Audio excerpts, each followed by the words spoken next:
दुनिया की तारीख का सबसे बड़ा दिन।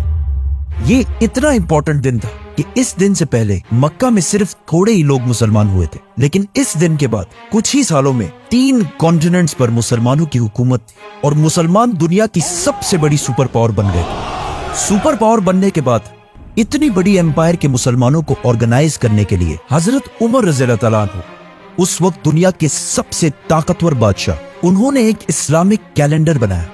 लेकिन अब मसला ये था कि इस कैलेंडर का पहला दिन कौन सा रखा जाए, तो उन्होंने उस दिन को चुना जिस पर इस्लाम का सबसे बड़ा इंपैक्ट है, हिजरत। क्योंकि इस दिन के बाद इस्लाम की तारीख, एंड नॉट ओनली इस्लाम, पूरी दुनिया की तारीख हमेशा के लिए बदल गई। 12 साल तक रसूलुल्लाह सल्लल्लाहु अलैहि वसल्लम ने मक्का में इस्लाम की दावत दी, लेकिन 12 साल के बाद भी सिर्फ थोड़े ही लोग इस्लाम की तरफ आए। लेकिन ये थोड़े से लोग भी मक्का के काफिरों से बर्दाश्त नहीं हो रहे थे। तो जब उन्होंने देखा कि रसूलुल्लाह सल्लल्लाहु अलैहि वसल्लम के चाचा अबू तालिब वफात पा चुके हैं और अब मक्का में रसूलुल्लाह सल्लल्लाहु अलैहि वसल्लम को प्रोटेक्ट करने वाला कोई भी नहीं रहा, तो उन्होंने आखिर इस्लाम को वंस एंड फॉर ऑल खत्म करने का प्लान बनाया, मुहम्मद सल्लल्लाहु अलैहि वसल्लम को शहीद करने का प्लान। लेकिन इस सबसे पहले मक्का से 400 किलोमीटर दूर मदीना के 2 बड़े कबीले औस और खजरज के बहुत सारे लोग मुसलमान हो चुके थे और वो आप सल्लल्लाहु अलैहि वसल्लम को मदीना अपना लीडर बनाकर ले जाना चाहते हैं। तो उनमें से 72 लोगों ने मक्का आकर आप सल्लल्लाहु अलैहि वसल्लम को ये ऑफर दी, जिसको आप सल्लल्लाहु अलैहि वसल्लम ने कबूल फरमाया। जिसके बाद मक्का से मुसलमान आहिस्ता आहिस्ता बिल्कुल सीक्रेटली मदीना की तरफ शिफ्ट होना शुरू हुए। टोटल कुछ 70 या 80 मुसलमानों ने हिजरत की और आप सल्लल्लाहु अलैहि वसल्लम की जिंदगी को सबसे ज्यादा खतरा होने के बावजूद आप सल्लल्लाहु अलैहि वसल्लम ने तकरीबन सबसे आखिर में हिजरत फरमाई। मक्का वालों ने यह प्लान बनाया कि आप सल्लल्लाहु अलैहि वसल्लम के जाने से पहले ही वो आप सल्लल्लाहु अलैहि वसल्लम को शहीद कर देंगे।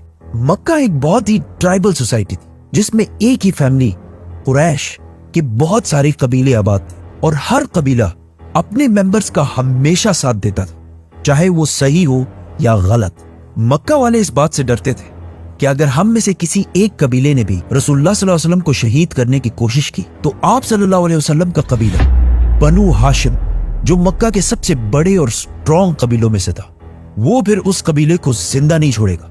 तो आखिर अबू जहल ने एक प्लान बनाया कि अगर एक कबीला रसूलुल्लाह सल्लल्लाहु अलैहि वसल्लम को शहीद नहीं कर सकता तो हम ऐसा करते हैं कि सारे कबीले मिलकर एक साथ उन पर हमला करते हैं, जिसके बाद बनु हाशिम हम सारे कबीलों से मिलकर लड़ने की कभी भी हिम्मत नहीं करेगा और इस तरह इस्लाम दुनिया से खत्म हो जाएगा। तो हर कबीले ने एक एक जवान को इस काम के लिए सिलेक्ट किया और बिल्कुल सीक्रेटली ये 11 लोग आधी रात को रसूलुल्लाह सल्लल्लाहु अलैहि वसल्लम के घर के बाहर पहुंचे। लेकिन जैसे ही सुबह हुई उन्होंने देखा कि रसूलुल्लाह सल्लल्लाहु अलैहि वसल्लम की जगह पर अली सो रहे हैं और आप सल्लल्लाहु अलैहि वसल्लम तो है ही नहीं। असल में आप सल्लल्लाहु अलैहि वसल्लम ने अबू बकर रज़ियल्लाहु ताला अन्हु के साथ मिलकर पहले से प्लानिंग की हुई थी और उसी रात आप सल्लल्लाहु अलैहि वसल्लम अबू बकर रज़ियल्लाहु ताला अन्हु के साथ मक्का छोड़कर जा चुके थे।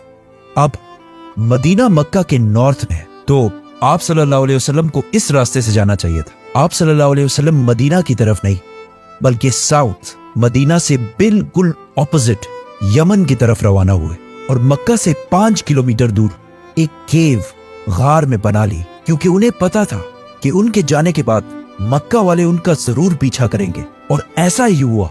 अगले ही दिन अबू सुफियान और अबू जहल ने मक्का में ऐलान किया कि जो भी मुहम्मद और अबू बकर को जिंदा या लेकर आएगा उसे 100 ऊंट का इनाम दिया जाएगा और अगर इन 100 ऊंटों को आज के रेट में देखा जाए तो ये 1 या 2 करोड़ रुपए बनते हैं, जिसकी वजह से मक्का से बहुत सारे लोग मदीना के रास्ते पर आप सल्लल्लाहु अलैहि वसल्लम को तलाश करने लगे। लेकिन जब मदीना के रास्ते पर वो नहीं मिले तो उन्होंने दूसरे साइड्स में भी देखना शुरू किया और एक ग्रुप तो रसूलुल्लाह सल्लल्लाहु अलैहि वसल्लम के गार तक भी पहुंचा और बहुत करीब आकर भी वो उन्हें देख नहीं सके और वहां से वापस चले गए। मक्का में अबू जहल और बाकियों ने मिलकर हजरत अली रज़ियल्लाहु ताला अन्हु को बहुत मारा, लेकिन उन्होंने आप सल्लल्लाहु अलैहि वसल्लम की लोकेशन के बारे में कुछ भी नहीं बताया। फिर वो सीधा अबू बकर रज़ियल्लाहु ताला अन्हु के घर पहुंचे और उन्होंने उनकी बेटी अस्मा से पूछा, लेकिन उन्होंने कुछ भी नहीं बताया।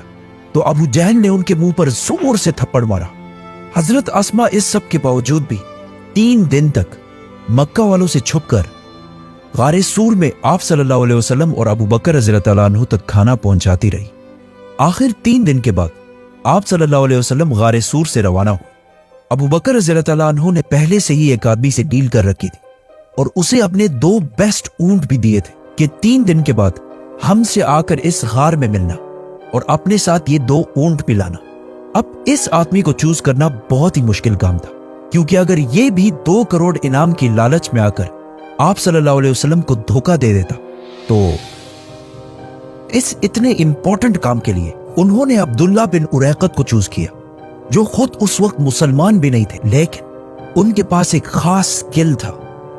उनको अरब के बहुत सारे सीक्रेट रास्तों का पता था जिस पर बाकी अरब कभी भी नहीं जाते थे, और आप सल्लल्लाहु अलैहि वसल्लम को एक ऐसे ही आदमी की जरूरत थी, क्योंकि उस वक्त पूरा अरब आप सल्लल्लाहु अलैहि वसल्लम को ढूंढ रहा था। तो आप सल्लल्लाहु अलैहि वसल्लम ने इतने इंपॉर्टेंट मिशन के लिए मुसलमान होने पर नहीं बल्कि मेरिट की बेस पर अब्दुल्ला बिन उरैकत को चूज किया। जैसे ही अब्दुल्ला बिन उरैकत वो ऊंट लेकर पहुंचे तो आप सल्लल्लाहु अलैहि वसल्लम ने अबू बकर रज़ियल्लाहु तआला अन्हु से कहा कि मैं सिर्फ एक शर्त में इस ऊंट पर बैठूंगा कि मैं इसकी पूरी पेमेंट तुम्हें अदा कर दूं।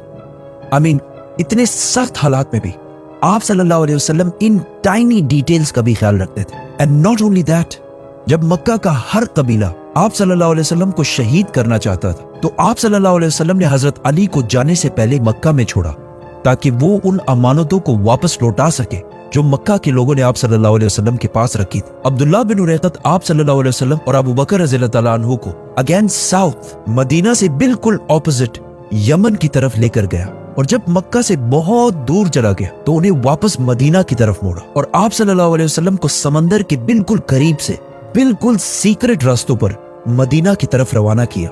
मदीना पहुंचने से पहले आप सल्लल्लाहु अलैहि वसल्लम ने कुबा में कुछ दिन क़याम किया और आखिर कुछ दिनों बाद मदीना की तरफ रवाना हुए, और उस दिन मदीना वालों ने आप सल्लल्लाहु अलैहि वसल्लम का ऐसा इस्तकबाल किया जिसे आज तक दुनिया याद रखती।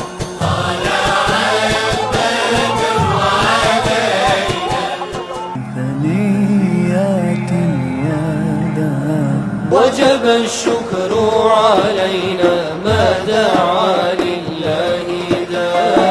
आप सल्लल्लाहु अलैहि वसल्लम मक्का से बिल्कुल सीक्रेटली निकले थे, लेकिन जैसे ही वो मदीना के करीब पहुंचे मदीना वालों ने उनका इस्तकबाल बिल्कुल एक बादशाह और लीडर की तरह किया। मदीना में हर एक की ख्वाहिश थी कि आप सल्लल्लाहु अलैहि वसल्लम उनके घर में रहे, लेकिन आप सल्लल्लाहु अलैहि वसल्लम ने यह फैसला अपने ऊंट को करने दिया कि जहां भी आप सल्लल्लाहु अलैहि वसल्लम का ऊंट बैठेगा वही आप सल्लल्लाहु अलैहि वसल्लम रहेंगे। इस तरह मदीना में किसी का भी दिल नहीं दुखे। उसी के पास मस्जिद नबवी भी बनाई गई। मदीना वालों के इसी डिसीजन की वजह से मदीना अरब की एक आम सिटी से कुछ ही सालों बाद दुनिया की सबसे स्ट्रॉन्ग सिटी बन गई, और यहीं से दुनिया के 3 कॉन्टिनेंट्स के फैसले होने लगे। और आज तक मदीना के अंसार की ये कुर्बानी मुसलमान कभी भी नहीं भूले।